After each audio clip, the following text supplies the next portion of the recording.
عالمی media reports کے مطابق امریکی حکام نے 538 سے زائد غیر قانونی افراد کو گرفتار کر لیا۔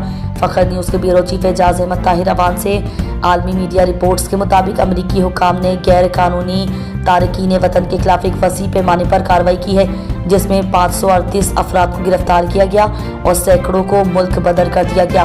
وائٹ ہاؤس کی ترجمان کیرولین لیوٹ کے مطابق یہ کارروائی صدر ڈونلڈ ٹرمپ کی انتظامیہ کے وعدوں کے مطابق کی گئی ہے۔ گرفتار شدہ افراد میں سے بیشتر جرائم میں ملوث تھے۔ ملک بدری کی اس کارروائی کے تحت 3 پروازیں کوئٹہ مالا روانہ کی گئیں۔ امریکی حکام کے مطابق ملک بدر کیے جانے والوں کا تعلق افغانستان، ہیٹی، یوکرین، وینزویلا اور دیگر ممالک سے ہے۔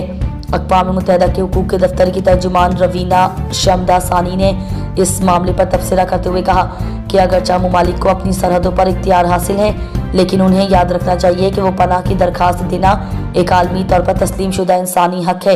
امریکی حکام کے مطابق ملک میں غیر دستاویزی تارکین وطن کی تعداد تقریباً 1 کروڑ 10 لاکھ ہے اور یہ کارروائیاں غیر قانونی امیگریشن کے خلاف جاری رہیں گی۔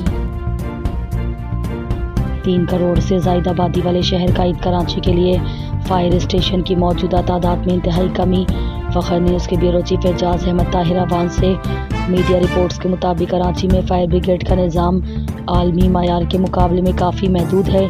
عالمی معیار کے مطابق 1 لاکھ کی آبادی پر ایک ماڈل فائر اسٹیشن اور 4 گاڑیاں ضروری ہیں۔ اس حساب سے کراچی 3 کروڑ سے زائد کی آبادی والے شہر کو کم از کم 200 فائر اسٹیشنز اور 800 فائر ٹینڈرز درکار ہیں۔ تاہم موجودہ صورتحال میں شہر میں صرف 21 سے 27 فائر اسٹیشنز اور 43 سے 62 فائر ٹینڈرز موجود ہیں۔ اس کے علاوہ فائر فائٹرز کی تعداد بھی مطلوبہ معیار سے کم ہے۔ عالمی معیار کے مطابق کراچی کو 28,800 فائر فائٹرز کی ضرورت ہے، جبکہ موجودہ تعداد صرف 680 ہے۔